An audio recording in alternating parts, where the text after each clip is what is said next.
తెలంగాణ అసెంబ్లీలో కుల గణనపై తీర్మానాన్ని ప్రవేశపెట్టారు మంత్రి పొన్నం ప్రభాకర్. మంత్రి పొన్నం ప్రభాకర్ ప్రవేశపెట్టిన కులగణన తీర్మానానికి బీఆర్ఎస్ సంపూర్ణ మద్దతు తెలిపింది. ఈ తీర్మానాన్ని స్వాగతిస్తున్నామన్నారు మాజీ మంత్రి గంగుల కమలాకర్.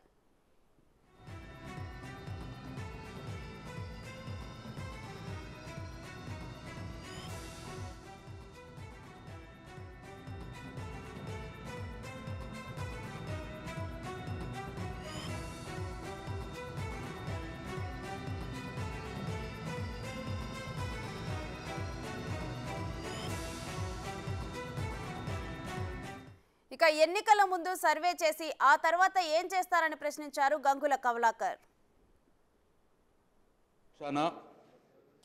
గౌరవ మంత్రి గారు పొన్నం ప్రభాకర్ గారు ఒక బీసీలకు సంబంధించిన కులగణనకు సంబంధించిన సర్వేను చేపడతాం ప్రభుత్వం అని చెప్పేసి ముందుకొచ్చి ఈ తీర్మానం ప్రవేశపెట్టినందుకు మేము సంపూర్ణంగా మా పార్టీ పక్షాన మద్దతు పలుకుతూ స్వాగతిస్తూ ఎన్నికల ముందు తీర్మానం చేసి దాని తర్వాత ఏం చేస్తారు, మాకు ఎలా లబ్ధి పొందుతారు అని ఈ రాష్ట్రమంతా చూస్తున్నారు అధ్యక్ష. అనుమానాలు నివృత్తి చేసి ఒక్క నిమిషం మీరు ఇదే అద్దండి. బీసీలకు మాట్లాడే అవకాశం కలగలేదు కాబట్టి ఇక్కడ చెప్తున్నాను మాగురి అధ్యక్ష. నేనేమంటున్నా అధ్యక్ష, అనుమానాలు నివృత్తి చేసే బాధ్యత తీర్మానం పెట్టిన ప్రభుత్వాన్ని అనుమానాలు నివృత్తి బాధ్యత. మేము అనుమానాలను రేకెత్తించే బాధ్యత మాది అధ్యక్ష. అధ్యక్ష, స్వతంత్రం వచ్చి 75 సంవత్సరాలు సుమారు. ఇప్పటికీ మేము వెనుక నెట్టేయబడ్డామా ఆ చరిత్రకు పోవద్దు అధ్యక్ష.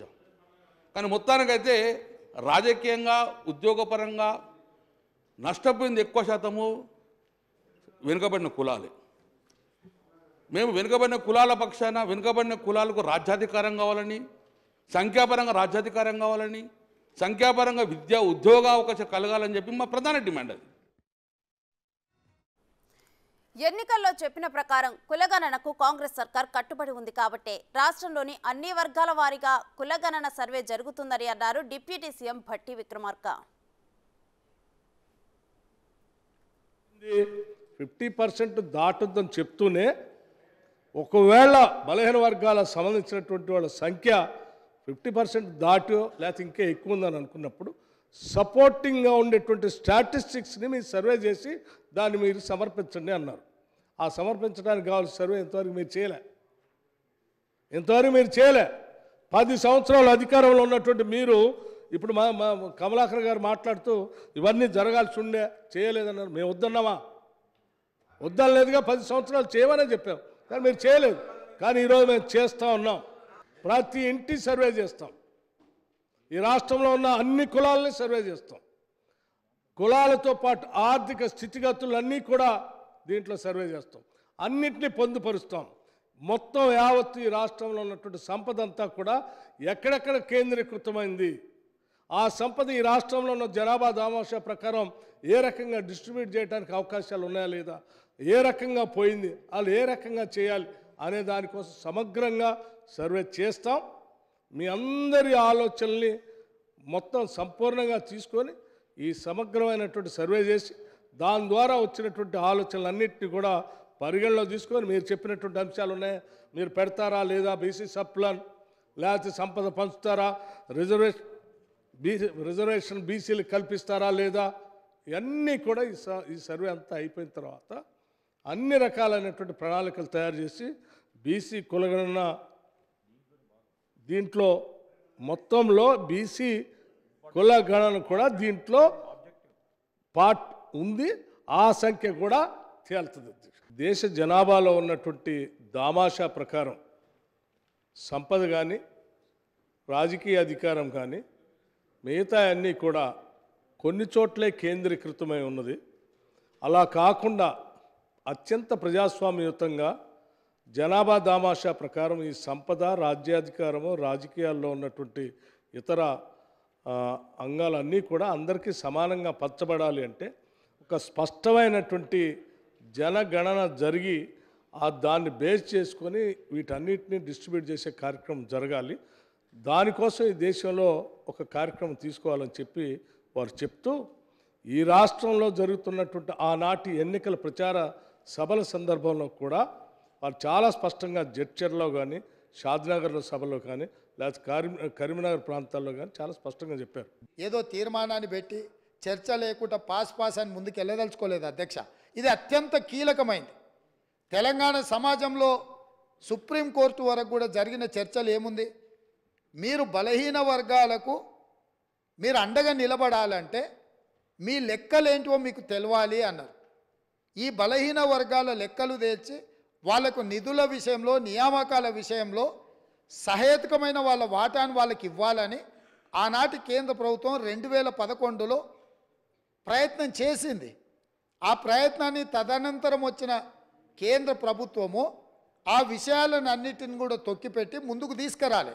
1931 తర్వాత మళ్ళీ మా ప్రభుత్వమే యూపీఏ ప్రభుత్వమే శ్రీమతి సోనియా గాంధీ గారు చైర్పర్సన్గా ఉన్న యూపీఏ 2లో 2011లో ఆనాడు ఈ పూర్తి వివరాలను కేంద్ర ప్రభుత్వమే చేపట్టింది అధ్యక్ష. ఆ నివేదికలను బయట పెట్టకుండా తర్వాత వచ్చిన నరేంద్ర మోడీ గారి ప్రభుత్వం అడ్డుకున్నది.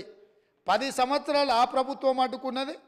10 సంవత్సరాలు గత ప్రభుత్వం సమగ్ర కుటుంబ సర్వే చేసి వివరాలు బయట పెట్టకుండా ఈరోజు ఆ వివరాలను కూడా దాచిపెట్టారు. అందుకే ఈరోజు మేము స్పష్టంగా, ఎందుకంటే 1% ఉన్నోళ్లకు డెఫినెట్గా బాధ ఉంటుంది. ఎందుకంటే మేము 1% రాష్ట్రాన్ని అంతా మా చేతులనే గుప్పిట్లో పెట్టుకున్నాం. ఈరోజు లెక్కలన్నీ బయటకు వస్తే 50% ఉన్నోళ్ళకి ఎక్కడ మనం రాజ్యాధికారంలో భాగం ఇవ్వాల్సి వస్తుందన్న ఆలోచనతోటి కొంతమందికి బాధ ఉండొచ్చు అధ్యక్ష. నేను ఆ వివరాల జోలికి వెళ్ళదలుచుకోలేదు. ఇప్పటికైనా ప్రధాన ప్రతిపక్ష నాయకుడు వారు వచ్చి, ఒకవేళ వారు రాకపోయినా వారిని ఎవరినైతే చేయాలనుకున్నారో వారు మాట్లాడకుండా పక్క నుంచి నకలు చిట్టీలు అందించి పెద్దలు కడియం శ్రీహరి గారిని కూడా తప్పుదో పట్టించే ప్రయత్నం చేస్తారు. ఎందుకంటే పాపం వారి కడియం శ్రీహరి గారి చిత్తశుద్ధి పట్ల మాకు ఎలాంటి అనుమానం లేదు. నేను పదే చెప్పినా ఇప్పుడు కూడా ఆన్ రికార్డులో చెప్తున్నా. కాకపోతే సావాస దోషం అంటారు కదా, కొంతమంది పక్కలో కూర్చొని వారిని కూడా తప్పుదోవలో నడిపించే ప్రయత్నం చేస్తుండ్రు. దీనికి సంబంధించి అధ్యక్ష పార్లమెంట్ మార్చాల్సిందే, సీటు కాదు బయటికి పంపాల్సిందే. సీటు మారిస్తే కూడా గాలి జోకితే మళ్ళీ ప్రమాదం ఉంటుంది. నేను స్పష్టంగా నేనే క్వశ్చన్ వేసిన అధ్యక్ష.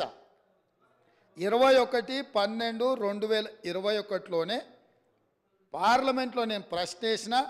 ఆ ప్రశ్నకు ఉంది తారక రామారావు గారికి ఇది పంపుతాయి. ఎందుకంటే వారికి ఏమైనా అనుమానాలు ఏమైనా ఉన్నాయో నా ప్రశ్నకి ఇచ్చిన జవాబు డీటెయిల్గా ఇక్కడ ఉన్నది. వీటన్నిటిని పరిగణలోకి తీసుకొనే ఈరోజు మా ప్రభుత్వం ఒక మంచి ప్రయత్నం చేస్తుంది. ఎక్కడో ఒక దగ్గర దీనికి పునాది పడాలి. ఆనాడు రాజ్యాంగం రాసుకున్నప్పుడే కాంగ్రెస్ పార్టీ ఎస్సీ ఎస్టీలకు రాజ్యాంగపరమైన రక్షణ కల్పించి రిజర్వేషన్లు ఇచ్చిండ్రు. కాబట్టే ఈరోజు 19 మంది ఎస్సీలు 12 మంది ఎస్టీలు సభ్యులై చట్టసభలకు వచ్చింది. 5 మంది 3 ఎంపీలు 3 ఎస్సీలు 2 ఎస్టీలు ఎంపీలై ఈ రాష్ట్రం నుంచి పార్లమెంట్లోకి వెళ్తున్నారు. ఇవన్నీ కూడా కాంగ్రెస్ పార్టీ ప్రజల యొక్క అవసరాలను అన్నిటినీ దృష్టిలో పెట్టుకొని వాళ్ళు అడగకంటే ముందే వాళ్ళ అవసరాలు తీర్చాలన్న ఆలోచన మాకుంది. రాజేందర్ సచార్ కమిటీ వేయడం ద్వారా మైనారిటీ వర్గాలకు ఏ విధంగా మేము మద్దతు ఇవ్వాలనో ఆ విధంగా మద్దతు ఇవ్వడమే కాకుండా కాంగ్రెస్ పార్టీ అధికారులు మైనారిటీలకు 4% రిజర్వేషన్ ఇచ్చి విద్యా ఉపాధి అవకాశాలలో వాళ్ళని ఆదుకోవడానికి ఉద్యోగ అవకాశాలలో మైనారిటీలకు 4% రిజర్వేషన్లు ఇచ్చిన చరిత్ర మాది.